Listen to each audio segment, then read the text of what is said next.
gloire au Seigneur. Hein. J'aimerais vous chanter un petit cantique avant de prêcher la parole de Dieu. Chante ensemble. Là. Chante un petit cantique.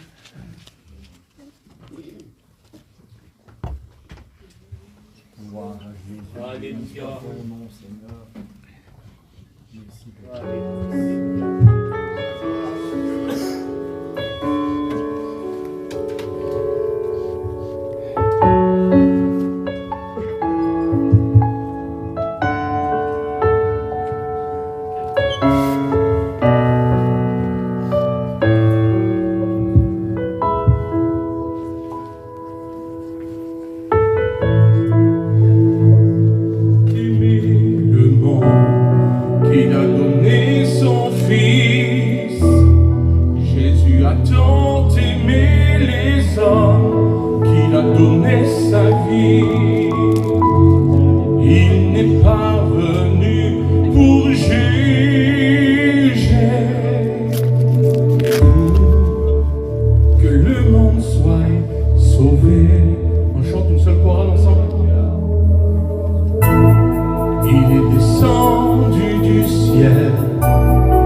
Gloire à Jésus pour cette soirée. Vous savez, on programme des choses, mais on ne détient rien dans nous-mêmes.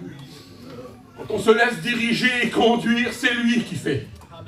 La Bible elle dit que détaché de lui, la Bible elle dit hors de lui on ne peut rien. Parce que lui il peut tout. C'est pourquoi? Parce qu'il a tout pouvoir. Il est capable par son Saint-Esprit de révéler les cœurs les plus obscurs. Il est capable de révéler les situations les plus compliquées. Et puis par son Saint-Esprit, par sa parole, de nous éclairer et nous emmener à la croix. Et de bénir nos cœurs et nos vies. Vous savez, nous sommes là dans cette soirée. Et puis j'ai un seul mot sur mon cœur. J'ai appelé Christian et puis j'ai appelé Pico. Et puis je leur ai dit, j'ai un seul mot sur mon cœur. J'ai bien essayé, c'est une réunion de veillée de prière. Il y a un moment où on va être béni, et puis on est déjà béni, puis c'est ce qu'on a dit, la délivrance, le recherche du baptême du Saint-Esprit. Et puis j'ai essayé d'adapter mon message à cette soirée, mais j'ai pas arrivé. Et puis tout le temps, ce mot-là ressenti dans mon cœur. À chaque fois, j'essayais de regarder, à chaque fois, j'essayais de dire, Seigneur, je voulais faire un petit message sur la prière, et ce mot renaît fort sur mon cœur. C'est un message que j'ai déjà prêché à la réunion d'hommes. Et puis, dans cette soirée, encore le mot résonne dans mon cœur. Gloire à Dieu. Et puis la Bible, elle dit ça, écoutez. La Bible, elle dit ça. 2 Timothée 1, au verset 14. La Bible, elle dit, garde le bon dépôt. Amen. Et puis j'aimerais vous parler dans cette soirée de ce dépôt. Parce que si nous sommes là ce soir, écoutez bien, si nous sommes là ce soir, c'est un effet de sa grâce. Il ne faut pas qu'on oublie ce qu'il a fait pour nous. Bien sûr que ce soir on est venu pour certains demander, pour certains le remercier, pour certains le découvrir, pour certains se renforcer, pour certains se relever, pour certains être encouragés. Mais nous ne devons pas oublier ce qu'il a fait pour nous. Parce que le départ de toute chose, c'est ce plan rédempteur qui a été mis en place. Et puis Paul il dit à Timothée, il dit garde le bon dépôt. Et puis j'ai mis, écoutez, il y a peut-être quelques mots qui vont ressortir. Il y a peut-être quelques mots qui vont ressortir de ce que je vais vous dire. Et puis le mot garder, écoutez, c'est ça. Le mot garder, c'est le mot veiller. C'est le mot défendre. C'est le mot sentinelle. C'est le mot gardien. C'est le mot persévération. Vigilance, vigie. Et c'est un mot qui ressort, écoutez, il y a le mot reconnaissance. Parce qu'on doit se souvenir de ce qu'on était. On doit se souvenir pour qui il est venu. Il n'est pas venu pour nous. Il est venu pour les siens. Et la Bible dit que les siens ne l'ont pas reconnu et qu'il s'est tourné vers nous. On a besoin de garder. On a besoin de reconnaître. Amen. Des fois, on veut recevoir. Mais est-ce que réellement, concrètement, dans notre vie, on reconnaît pleinement ce qu'il a fait pour nous? Est-ce qu'on s'imagine le dimanche, quand on prend la Sainte Seine, le corps meurtri du Christ à la croix du Calvaire, les clous qui ont percé ses mains? Est-ce qu'on reconnaît? Est-ce qu'on reconnaît qu'on lui a arraché la barbe? Est-ce qu'on reconnaît les coups de poing qu'il a pris, les injures? Est-ce qu'on reconnaît? Il faut reconnaître qu'il nous a aimés le premier et qu'il a tout supporté. Parce que son amour, elle est tellement grande. Il est l'amour. Et il nous a aimés le premier. Et parce qu'il nous a aimés le premier, il a supporté les crachats sur son visage. Il a supporté qu'on le met à la croix du Calvaire, qu'on se moque de lui. Lui, le Fils de Dieu, le roi des rois. On doit reconnaître. Amen. On doit reconnaître. Je voulais essayer de prêcher doucement, me calmer, mais j'y arrive pas. Je vais laisser faire le Saint-Esprit. Il conduit, il sait comment vous faire. Gloire à Dieu. Et puis c'est le mot reconnaître. Et puis le mot bon, c'est le mot garde le bon dépôt. Puis le mot bon, c'est le mot agréable, doux. C'est le mot beau, adorable, admirable, éblouissant, excellent, parfait, digne, juste, nécessaire. Et puis il y a un mot. C'est le mot céleste. Oui. Parce que le secours n'est pas venu de la terre. notre secours. Ce que tu as besoin ce soir, ça ne viendra pas de la terre. Le frère l'a dit tout à l'heure. Il a beau eu faire du sport comme il a voulu, il s'est trompé par ses positionnements. T'as beau prendre des cachets, t'as beau prendre des drogues, t'as beau prendre ce que tu veux, et ben seul secours ne te viendra pas de la terre. Il est bon, le céleste, qui vient du ciel, qui te tend la main, cette main secourante, et il dit, si tu reconnais qui je suis, qui est mort sur la croix du calvaire pour toi, si tu reconnais que toute ma puissance peut venir à ton secours, alors à ce moment-là, le céleste va te saisir par ses mains. Alléluia. Il va te sortir de là où tu es. Il va changer toutes les situations. Il l'a fait pour chacun d'entre nous. Il l'a fait pour nos vies. Quand le céleste revient, quand le Tout-Puissant, quand le Divin vient, il dit toute grâce, tout don parfait descend du ciel. Parce qu'il est du ciel. Il n'est pas de la terre. Il est venu sur la terre des hommes pour se mettre au niveau des hommes. Il s'est dépouillé de sa gloire. Pour se mettre à notre hauteur, il a été appelé le Fils de l'homme. Lui, le Fils de Dieu. Il est appelé le Fils de l'homme. Et le mot Fils de l'homme, c'est le divin caché dans l'humain. Il est venu sur la terre des hommes en simple homme. Mais il est divin. Mais il est le Tout-Puissant. Garde le banc dépôt. C'est pas compliqué ce soir. Hein? Et puis, le mot dépôt, il veut dire ça. Dépôt, c'est mis à part, c'est réservé, c'est déposer une richesse, une valeur, un trésor. Et puis c'est ce qu'il a fait dans nos vies. Il a déposé dans nos cœurs, alors j'ai déjà dit plusieurs fois ça, le compte bancaire qui était en déficit en rouge, là où le banquier appelle 5000 fois, puis qui dit vous êtes dans le rouge, et personne ne pourra vous venir payer ce qu'il y a à payer. C'est pas possible. Lui, le banc, est venu sur la terre des hommes et il a dit, moi je paye.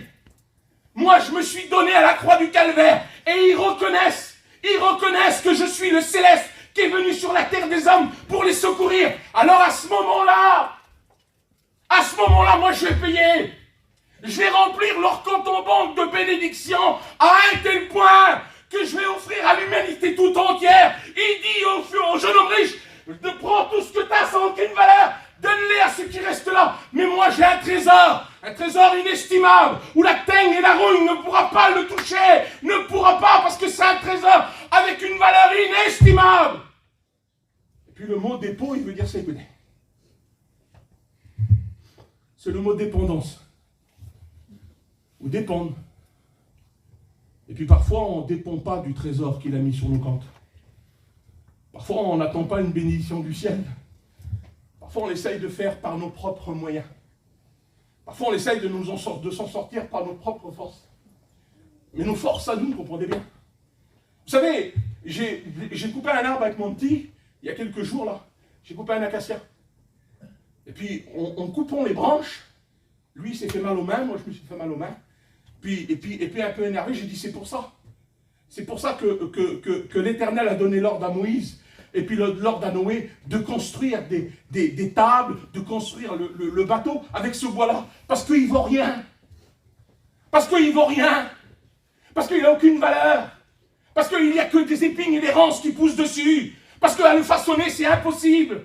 Notre cœur était semblable à un buisson d'épines. Mais lui, le Tout-Puissant, comprenez-vous comment se sauver soi-même? C'est impossible à l'homme de se sauver soi-même. Alors il faut reconnaître, il faut dépendre de lui. Amen. On a besoin de dépendre de lui. Gloire à Dieu. On a trop de caractère, trop de façon de faire. On se met trop haut dans la hiérarchie. On se dit, j'ai une capacité, je vais faire mes affaires, je vais arriver tout seul. Non, on a besoin de dépendre de lui. C'est lui, la Bible elle dit, qui nourrit les oiseaux du ciel. À combien je vais prendre soin de toi?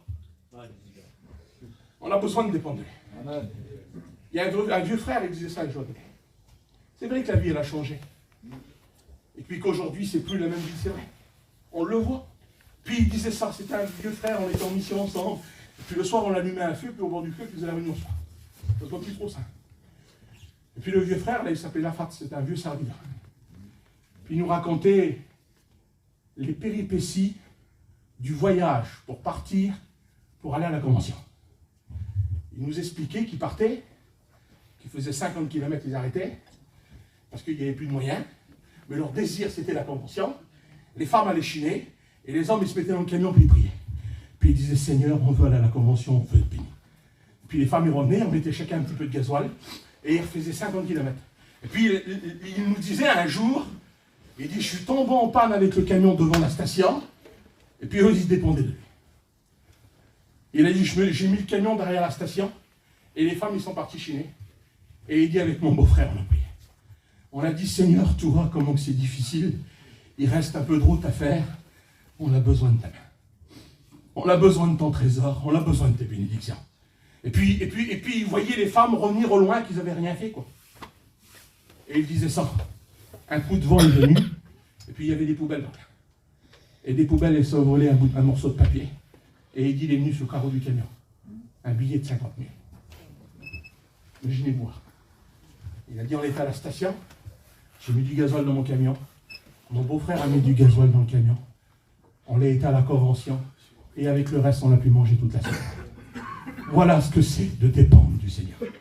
Voilà ce que c'est de dépendre de ses valeurs. C'est vrai que la vie a changé aujourd'hui. C'est vrai que les choses autour de nous ont changé. Mais la Bible, elle dit qu'il n'a pas changé. Qu'il est le même hier, aujourd'hui et éternellement. Et qu'il peut prendre soin de toi dans cette soirée. Amen. Il peut prendre soin de chacun d'entre nous. Et puis j'aimerais vous parler du dépôt. Qu'est-ce qu'est le dépôt? Pour qui était le dépôt? Puis selon l'histoire et selon la Bible, selon Lévitique 5 au verset 1, selon Lévitique 5 au verset 3, on retrouve ces dépôts où les hommes qui venaient déposer, faisaient des dépôts, offraient des offrandes, et par les offrandes, on prenait une infime partie, et on déposait en dépôt ces infimes parties de valeur dans un endroit, dans une caisse bien précise. Ce dépôt était gardé pour la veuve et l'orphelin et l'étranger. C'était pas pour n'importe qui. Il y avait une infime partie. C'était quasi rien. Et puis, vous savez, on le retrouve, écoutez. On le retrouve dans le livre de Deutéronome 24 au verset 19. Quand tu moissonnes ton champ et que tu auras oublié quelques gerbes dans le champ, tu ne retourneras point les prendre. Elle sera pour l'étranger, pour l'orphelin et pour la veuve, afin que l'Éternel, ton Dieu, te bénisse. Et puis, un peu plus loin, verset 20, il dit, quand tu secoueras les oliviers et tu cueilleras point ensuite les fruits restés aux branches, ils seront pour l'étranger, pour l'orphelin et la veuve. Et puis, au verset 21, il dit, quand tu vendangeras tes vignes et que tu ne cueilleras point ensuite les grappes qui seront restés, ils seront pour l'étranger, pour l'orphelin et la veuve. Moi, j'ai fait les vendanges, je sais ce que c'est, et puis il y en a plein parmi nous. Il ne reste pas grand-chose. Quand les vendanges étaient faites, il restait le raisin qui n'était pas mûr. Le raisin qui n'avait pas de valeur. Les choses qui n'étaient pas comestibles ou peu comestibles. Les choses qui avaient des goûts amers. Et puis là, il dit, ces choses-là ne sont pas les véritables vendanges, les véritables fruits sucrés, les véritables valeurs, les véritables bénédictions. Et c'est pas pour la veuve et l'orphelin, mes amis. La grâce n'était pas pour nous. La grâce n'était pas pour nous. Il n'est pas venu pour nous. Et puis on le retrouve, écoutez bien, la Bible elle dit que, écoutez bien, le symbole de la veuve, c'est le symbole de la faiblesse, des faibles moyens. Il n'est pas venu pour nous, mon premier, mes frères. C'est ça. Puis je vais continuer mon message. Vous allez comprendre pourquoi je dis ça. Luc 22, verset 1er, Jésus leva les yeux et il vit des riches mettre leur offrande dans le tronc. Et il vit aussi une pauvre veuve qui mettait 2 pièces. C'est toujours le symbole de la pauvreté. Et on était pauvres sans le Seigneur Jésus-Christ. Et puis je continue, écoutez. La définition de la veuve, c'était une veuve, une cité vidée de ses habitants et de ses richesses. Elle représentait le visage d'une ville qui n'avait aucune valeur ou aucune richesse. On continue encore un petit peu. L'orphelin, l'histoire elle dit ça, écoutez. Elle dit qu'on mettait dans une espèce de boîte le peu qu'il y avait là. Et puis quand les orphelins ou les veuves venaient, ou les étrangers, ils avaient à peine de quoi manger. Et puis l'orphelin, c'est ça, écoutez.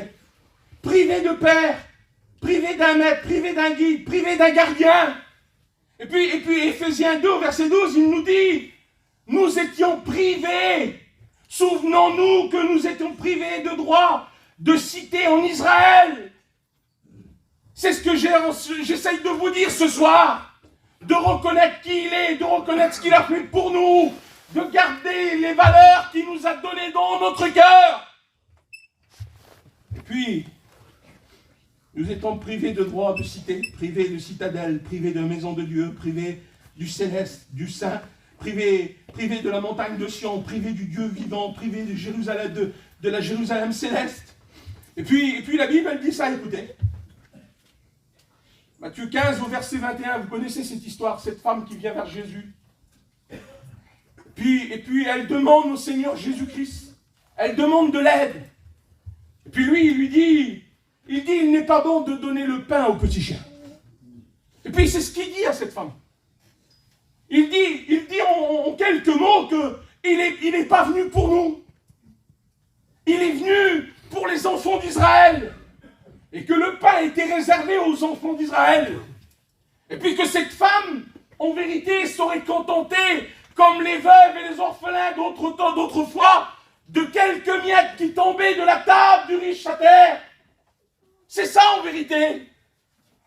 On n'avait pas droit à la table, on avait droit aux miettes à terre. Et puis, le Seigneur est tout puissant, mes amis.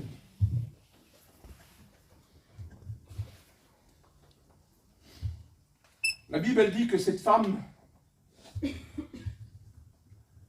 dont le terme utilisé d'appeler cette femme, là, on trouve, ça veut dire ça, écoutez. Hommes et femmes du monde. Ça veut dire hommes et femmes qui vivaient sans Dieu. C'était le mot païen. C'est ça, c'est ce qu'on était, hein, Pico. On était des païens, des gens du monde. Et puis dans le mot, là, on retrouve idolâtre.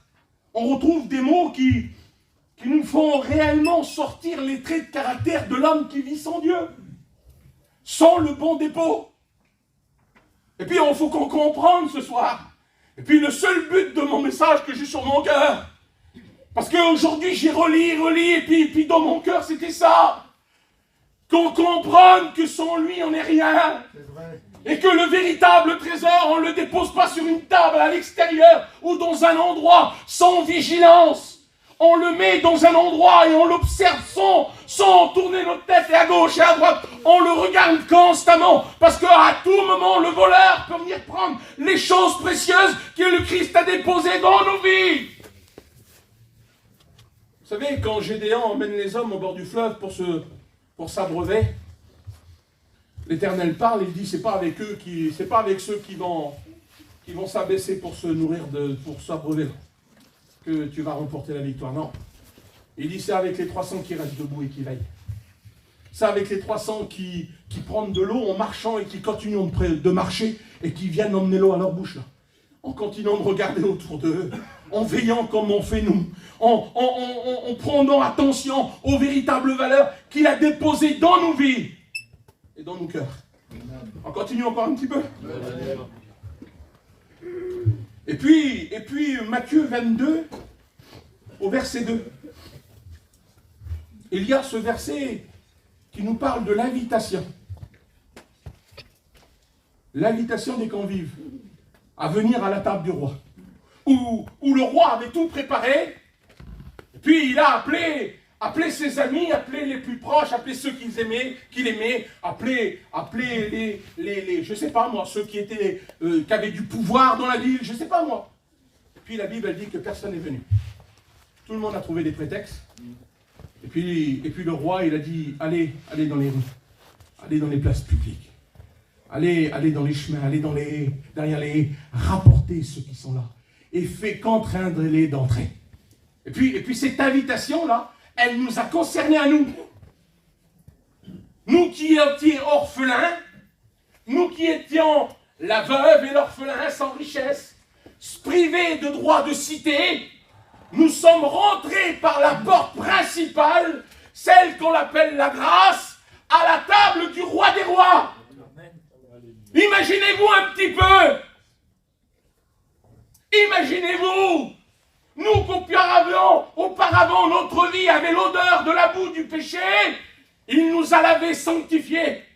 Comme le fils prodigue qui est revenu vers le Père. Il a dit, changez-leur le vêtement. Donnez-lui un anneau au doigt. Qui vienne participer à cette table.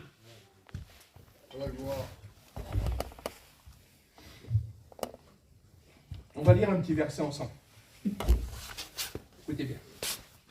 Je ne sais pas jusqu'à où je vais aller.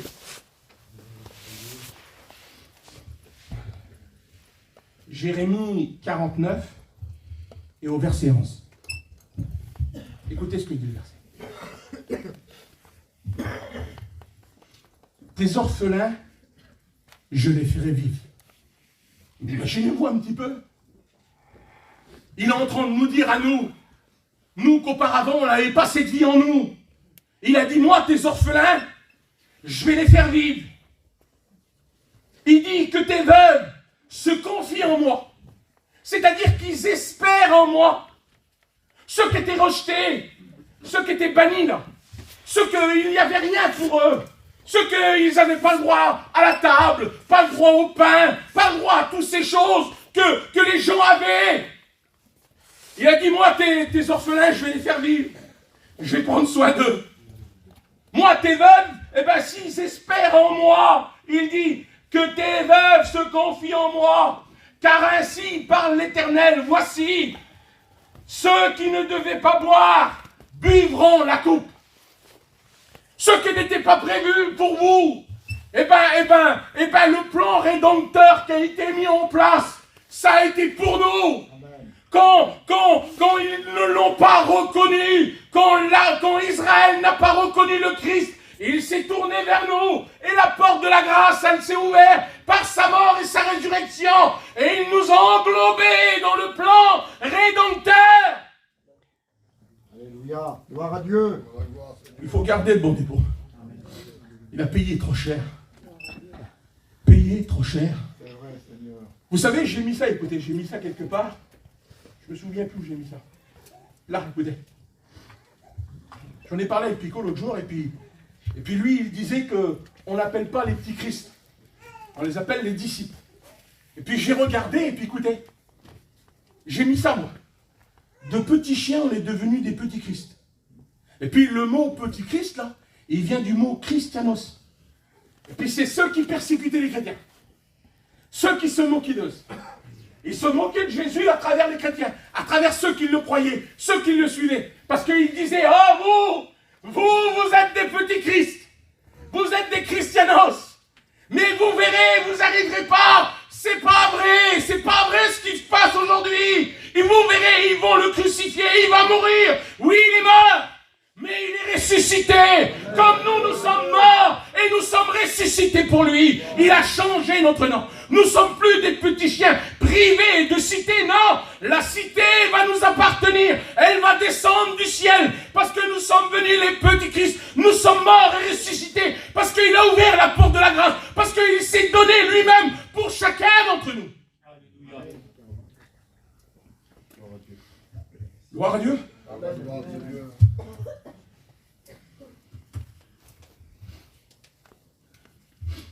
Vous étiez orphelins. C'est dur d'être orphelin. J'ai perdu mon père, j'avais 14 ans. J'avais ma mère, mes frères encore. Mais c'est dur. Je chinais avec mon père, j'étais tout jeune, j'allais avec mon père. Je chinais avec mon père, il m'a appris plein de choses. Et du jour au lendemain, quand on n'a plus de père, on n'a plus de guide, on n'a plus de conseils, quand on a besoin pour quelque chose, des fois des choses banales, eh bien on n'a plus à se tourner. Parce que nos familles, mes frères, mes sœurs étaient là, ma mère était là, mais ils avaient leur petit foyer. Alors des fois, je me mettais dans un coin et puis je pleurais. J'étais un jeune garçon qui avait 15-16 ans, et puis pas devant tout le monde, mais dans mon coin, je pensais à mon père, et puis je pleurais. Parce que j'étais orphelin, parce que j'avais plus d'issue, parce que j'avais plus la solution à mon petit problème. Parce que s'il aurait été là, en 2 secondes, ben oui, Il aurait dit, écoute, mais non, fais pas, c'est ce que je fais avec mon fils, moi. Mon fils, il fait ça sur moi. Parce que j'ai l'habitude de travailler avec mes mains comme les frères. J'ai l'habitude de faire mes petites affaires. Pour travailler, pour faire des choses, j'ai l'habitude. Et quand lui, il n'y arrive pas, je laisse faire. Et puis au bout de 2 minutes, il vient vers moi, il fait ça. On va leur dire, j'ai besoin d'aide. Et puis je viens, je fais ce qu'il y a à faire en 30 secondes. Puis il me regarde, et puis il me regarde, et puis il rigole. Parce que je suis venu à son besoin. Et puis lui, il nous a vus orphelins. Il nous a vus en train de chercher sur la terre de ce monde une solution, de dire comment je vais faire avec mon angoisse, comment je vais faire avec mes patients, comment je vais faire avec mon foyer, comment je vais faire avec mon caractère, comment je vais faire. Et puis lui, il est venu, il a dit, moi, je vais être ton père, je vais être ton guide, je suis celui qui va te prendre dans mes bras. L'amour de Dieu, la Bible, elle dit que l'amour de Dieu, elle nous étreint, elle nous prend dans ses bras, elle nous enlace et elle ne nous laisse plus partir. Et quand on a besoin de quelque chose, quelqu'un qui nous étreint, c'est quand on est cœur contre cœur et quand on a besoin de lui. Il est là pour nous répondre. Il est là pour parler soi.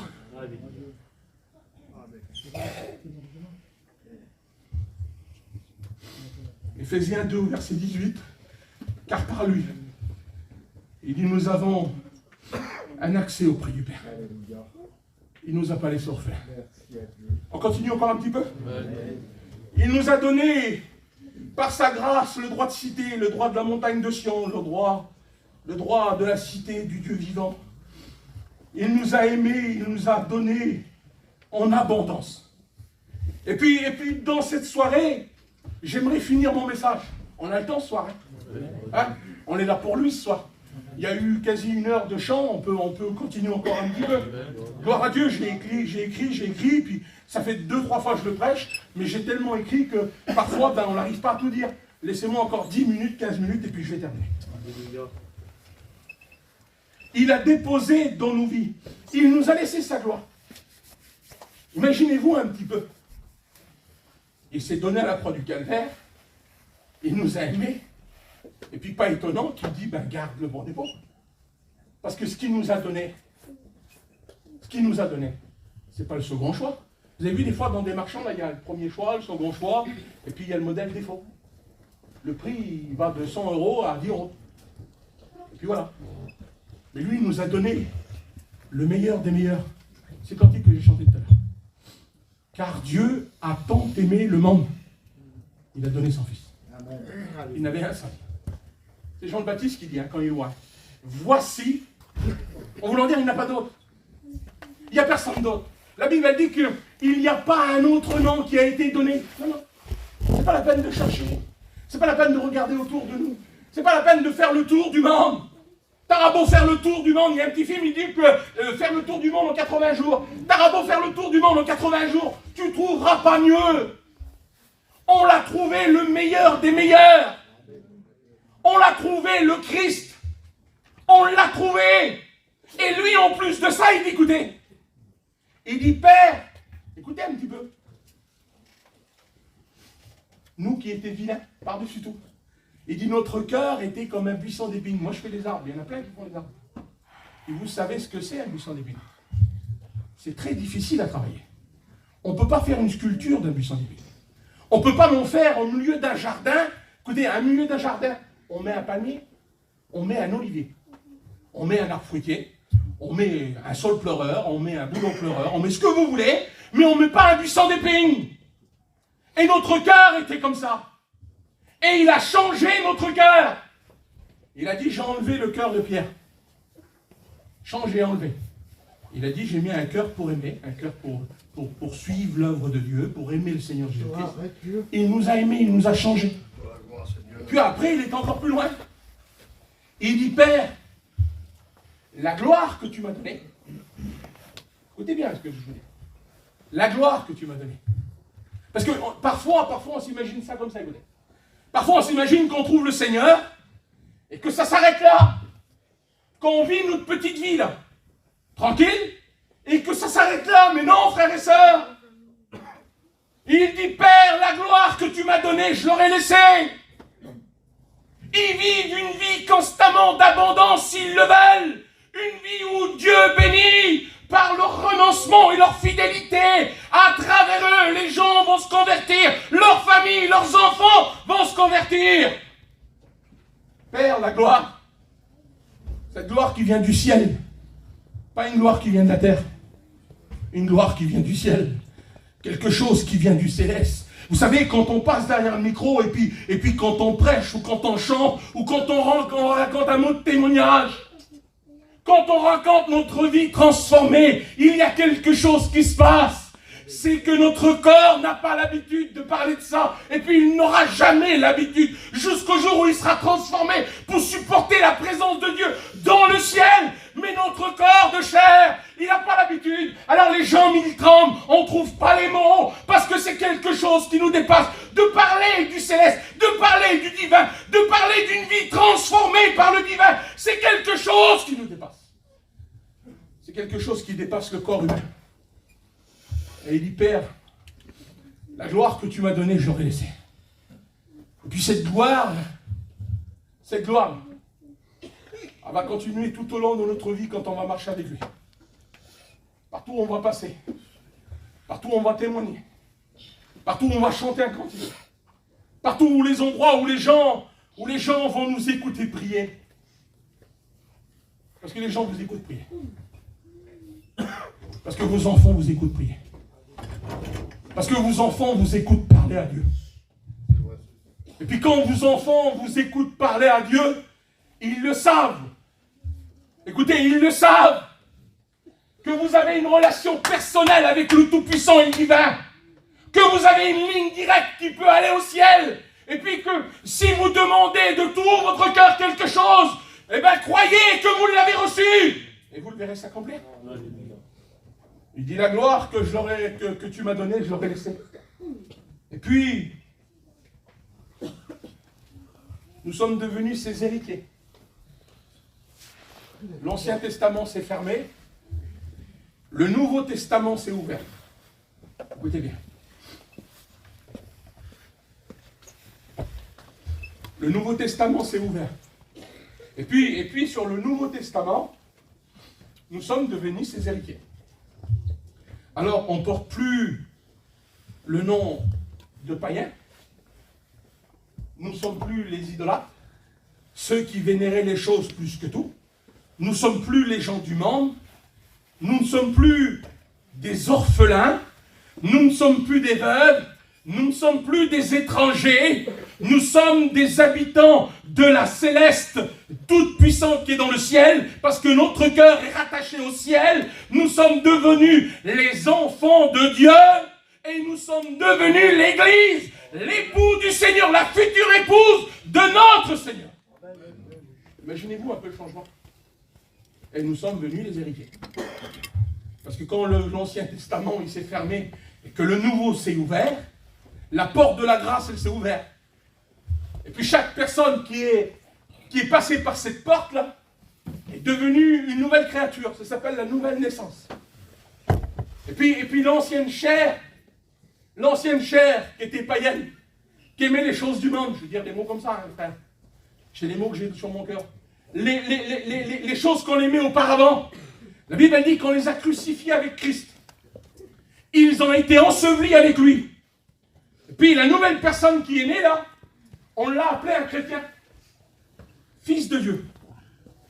Et puis le fils de Dieu, il hérite l'héritage de Dieu. C'est tout simple. Hein? Si demain moi j'ai un héritage et que je ne suis plus là, eh bien ce sera mon fils qui va toucher l'héritage. Ce ne sera pas un enfant d'un autre. Ce ne sera pas mes frères ou ma famille, non. C'est mon fils et ma fille qui auront mon héritage. Eh bien lui, il nous a promis un héritage. Il le dit, je l'ai dit tout à l'heure au jeune homme riche. Tu auras un trésor dans le ciel. Il nous a promis un véritable trésor. Je continue, je vais un peu plus loin. Gloire à Dieu. Il a fait de nous ses héritiers. Jean 14 au verset 18. Je ne vous laisserai pas orphelins, je viendrai à vous. Imaginez-vous la promesse. Soit j'aimerais tant qu'on réalise. Tant réaliser ce qu'il a fait pour nous. Tant réaliser la grandeur du privilège de pouvoir entendre ces mots. ce qui n'était pas prévu pour nous. Garde le bon dépôt. Ce que je suis en train de vous expliquer depuis tout à l'heure. Les grâces qu'il a fait, le privilège qu'il s'est tourné vers nous, l'amour qu'il a déversé dans nos cœurs, le regard favorable sur nos vies. Et puis là, il dit, garde le bon dépôt.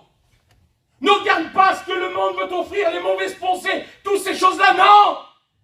Garde le bon dépôt. Garde le bon dépôt. Je ne sais pas comment vous comprenez tout ça, je suis sorti tout ça. On a besoin de se concentrer sur lui ce soir. Gloire à Dieu. C'est lui qui agit, c'est lui qui bénit.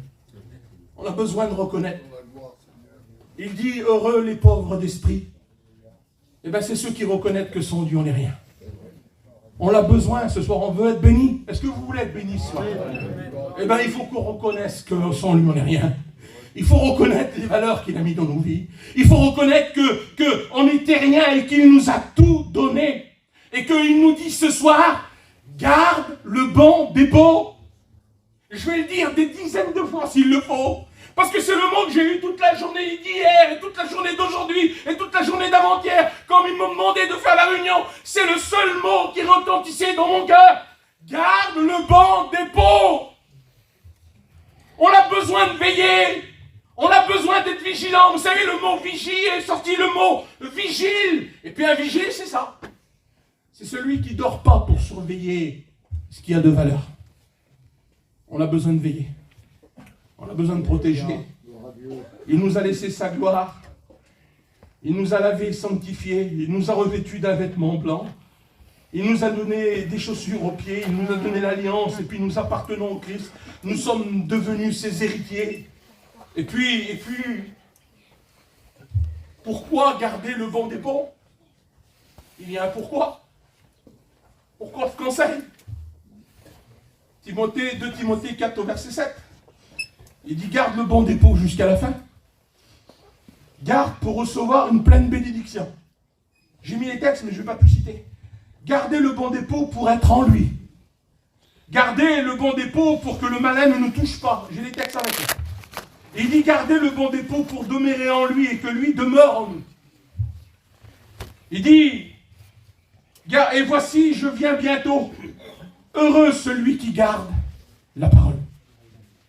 Il revient bientôt, frère.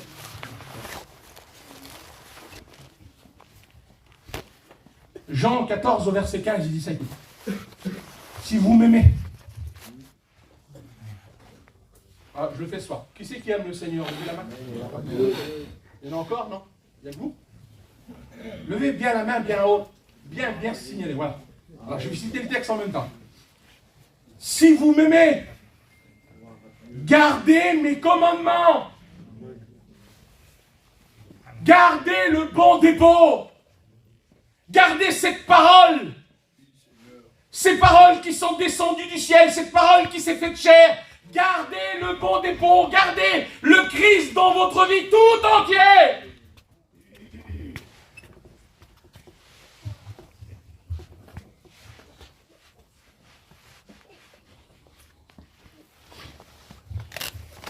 J'ai mis ça, écoutez. Nous devons veiller et courir. 2 Timothée 2 au verset 5. Il dit, l'athlète n'est pas couronné s'il n'a pas couru selon les règles. Et les règles, c'est de suivre et de garder le bon dépôt que le Christ a déposé en nous par sa parole. C'est ce qu'on a besoin, frère. On a besoin de veiller et de garder. On a besoin de marcher, de continuer de marcher. Parce que le chemin n'est pas fini. Le chemin n'est pas fini. Le Christ peut revenir ce soir, mais il peut revenir dans 1 an. Dans 10 ans, frère et sœur. Et puis, c'est pas parce que le Seigneur ne revient pas aujourd'hui qu'il ne faut pas baisser les bras. Qu'il ne faut pas s'arrêter de marcher. Il faut garder mais marcher. Il faut garder et veiller. Il faut garder et prier. Il faut garder et puis veiller dessus constamment. Gardant le bon dépôt. Je ne sais pas pourquoi je le répète plein de fois. C'est peut-être parce qu'on a besoin de l'entendre. Gardez le bon dépôt. Puis dans le monde des pauvres, je vous ai tout dit tout à l'heure. Je ne peux rien vous dire de plus. La parole, elle est tout simple ce soir. Il nous dit de garder les valeurs, garder les richesses, garder ce qu'il nous a donné. 1 Corinthiens 9 au verset 24, ne savez-vous pas que celui qui court dans le stade court tous pour un seul? Il dit court tous, mais un seul remportera le prix. Courez donc de manière à le remporter. Et c'est ce qu'on a besoin, frère. Et vous savez, pour remporter, ce qu'il faut faire, je vous le dis encore. Est-ce que je vous le dis encore? Pour garder, pour remporter le prix, là, il faut garder. Il faut être fidèle. Il dit, j'ai combattu le bon combat de la foi. J'ai achevé la course. J'ai été fidèle. J'ai suivi le Seigneur. J'ai gardé les valeurs. Et il dit, désormais, la couronne de justice m'est réservée. Amen. Désormais, la couronne de justice m'est réservée. Et puis, quand on regarde dans l'histoire, là, que celui qui avait... Alors, c'était les Jeux à Corinthe. C'était un peu pour rivaliser les Jeux olympiques qui se faisaient à Rome, près de Rome, là-bas. Et il y avait les Jeux ismiques dans Corinthe, et que c'était ouvert à tout le monde. Tout le monde pouvait y participer. Et puis c'est pour ça que Paul, il raconte souvent dans ses récits, où il utilise beaucoup les noms de sport, d'athlètes. Parce qu'à ce moment-là, il y avait ces Jeux-là. Et puis il dit qu'il y a beaucoup qui courent. Aujourd'hui, on court beaucoup pour beaucoup de choses. On dit on dit ça, écoutez, il y a plein de chemins qui mènent à Rome. Il y a un frère qui disait, il y a un seul chemin qui mène au ciel. On court pour tout. Mais posons-nous cette question, est-ce qu'on court pour la bonne chose? Parce que là, il dit, il y a un seul qui remporte le prix. Vous savez, si je vous ai dit tout à l'heure qu'il s'est donné, et puis ce qu'il nous a donné, c'était le meilleur des meilleurs. C'était le premier prix. Eh bien, dans ces jeux-là, je crois que c'est Rudy qui nous a prêché ça une fois, c'était le jeu ismique, là, et sur les jeux ismiques, aujourd'hui, on voit dans nos Jeux olympiques, il y a la médaille d'or, la médaille de bronze et la médaille d'argent. Mais à cette époque-là, ce n'était pas comme ça.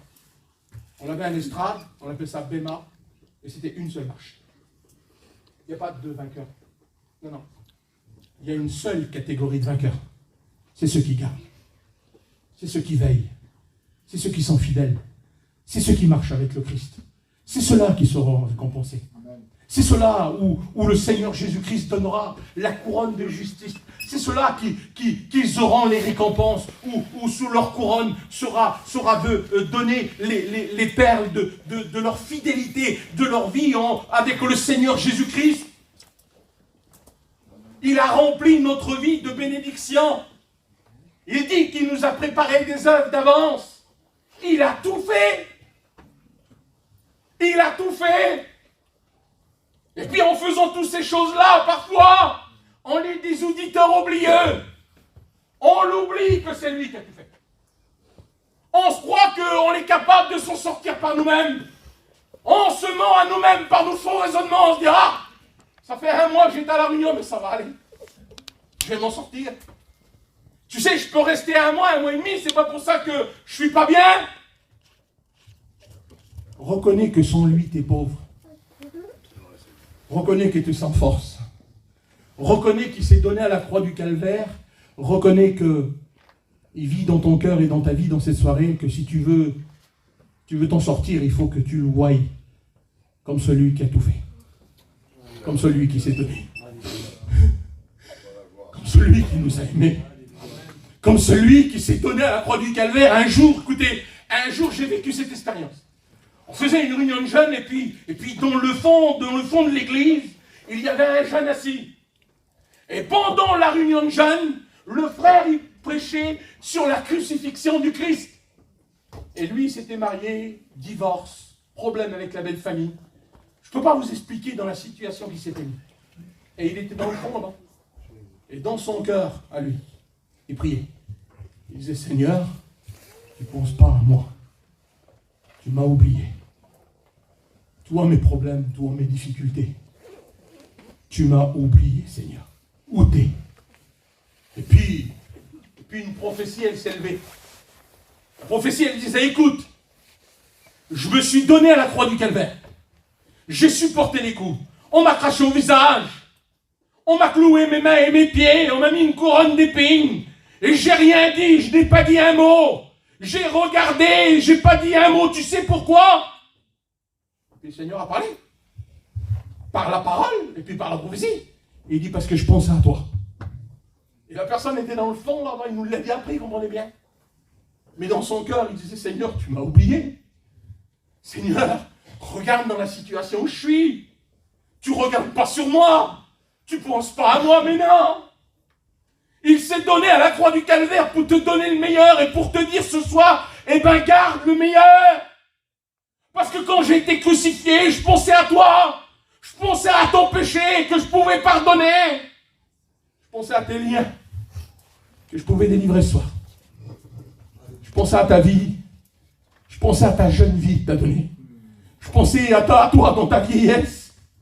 Je pensais au cadeau que ce soir tu peux recevoir. Si tu veux le baptême du Saint-Esprit, ben reconnais que par lui tu peux. Si tu veux être délivré, reconnais que tout vient de lui.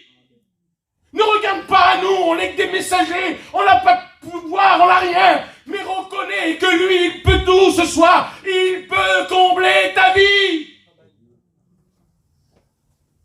On continue encore un petit peu. Hein? Apocalypse nous dit ça, que cette gloire qu'il nous a laissée, ben à un moment donné, la Bible elle dit qu'on prendra les couronnes et puis on les déposera à ses pieds. Gardons-le des bons. Il nous a englobés dans un plan rédempteur. Il nous a lavés, sanctifiés, sortis de la boue du péché pour jouer le plus beau des rôles. Pour jouer le plus beau des rôles. C'est de lui ramener sa gloire au ciel. C'est de prendre cette couronne par notre fidélité et la déposer. Alors il y en a qui disent on va l'acheter. Non. On va la déposer à ses pieds pleins d'honneur. Et puis tous les gens qui sont là, ils vont lui rendre gloire. Gloire à Jésus-Christ. Puis imaginez-vous l'importance qu'il nous donne. Il a tout fait, lui. Il a tout fait. Et puis avant de rentrer dans le ciel de gloire, par le peu de fidélité, on va venir déposer à ses pieds cette couronne. Imaginez-vous un petit peu. Imaginez-vous ce soir ce qu'il peut faire de notre vie. Imaginez-vous ce qu'il a fait de notre vie. On continue encore quelques instants. Ah, je me dépêche. Je vais terminer avec ça. Écoutez.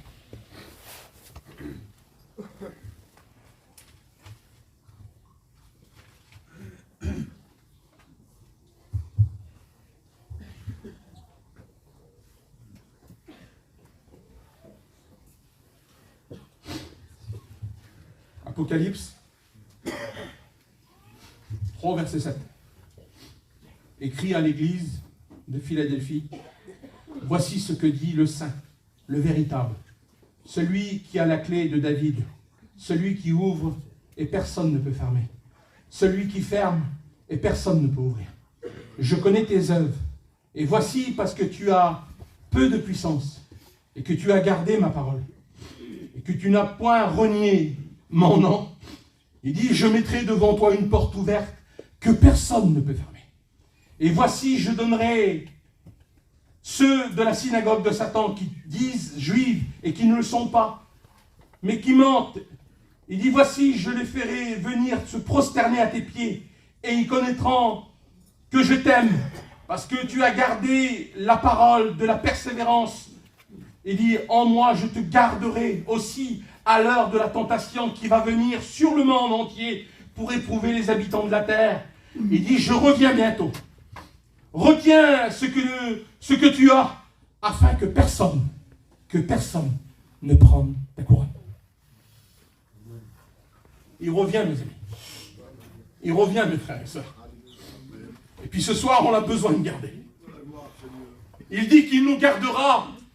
Il nous gardera à l'heure de la tentation qui viendra sur ce monde. Parce qu'il va nous prendre avec lui. Comprenez bien. Il dit, fais attention, que personne ne vienne dérober ta couronne. Et s'il n'y aurait pas de danger, comprenez bien ce soir, si le trésor qu'on a dans notre vie, s'il n'y aurait pas de danger, que celui qui vient dérober, tuer, égorger, peut venir nous le prendre, eh bien, il ne nous dirait pas de faire attention. Il ne nous dirait pas de garder. Et si dans notre cœur et dans notre vie se fait des failles, la Bible un jour, elle dit que Jérusalem fut assiégée. 3 ans, ou 2 ans, je ne me souviens plus. Je crois que c'est 2 ans. Et que le roi Nebuchadnezzar était autour de Jérusalem. Et au bout d'un certain temps, la Bible elle dit que Sédécia creusa une porte dans les murailles de Jérusalem et il s'enfuit dans la vallée. Et la Bible elle dit que les hommes de Nebuchadnezzar rentrèrent dans Jérusalem et ils prirent tout ce qui était de valeur. Alors ce soir, vous savez ce qu'on va faire? On va courber les francs. On va prier le Seigneur. On est là pour ça ce soir. On va lui dire merci. On a besoin de lui ce soir. Vous n'avez pas besoin de lui? Est-ce que vous n'avez pas besoin de lui? On a besoin du Seigneur. On n'est pas venu là pour se passer du temps. Moi, si c'est là pour se passer du temps, je rentre chez moi. On est venu là pour le louer et l'adorer. Et puis j'aimerais tant ce soir, qu'on reconnaisse ce qu'il a fait pour moi. J'aimerais tant que ce soir, on lui dise, Seigneur, sans toi, je suis rien. On a besoin de lui dire. On a besoin de dire que Seigneur, je suis rien sans toi. Vous n'avez pas besoin de vous lui dire ce soir? Seigneur, je veux garder ce véritable dépôt. J'ai besoin de toi. J'ai besoin que tu viennes me bénir. J'ai besoin dans mon cœur que tu viennes combler ma vie. J'ai besoin de toi. Et puis ce soir, vous savez, c'est ce qu'on a décidé avec les copains. De faire un moment de recharge du baptême du Saint-Esprit. Un moment de délivrance. Je ne sais pas à quel moment ça va être fait. Mais ça sera fait au moment que le Saint-Esprit veut. Et puis le Seigneur, il peut tout pour ta vie. Et si ce soir, tu reconnais ce véritable dépôt, tu reconnais ces véritables valeurs qui sont dans ta vie, eh bien le Seigneur va te bénir. Le Seigneur va combler ta vie et ton cœur. On courbe les francs, on chante un petit cantique ensemble. Hein?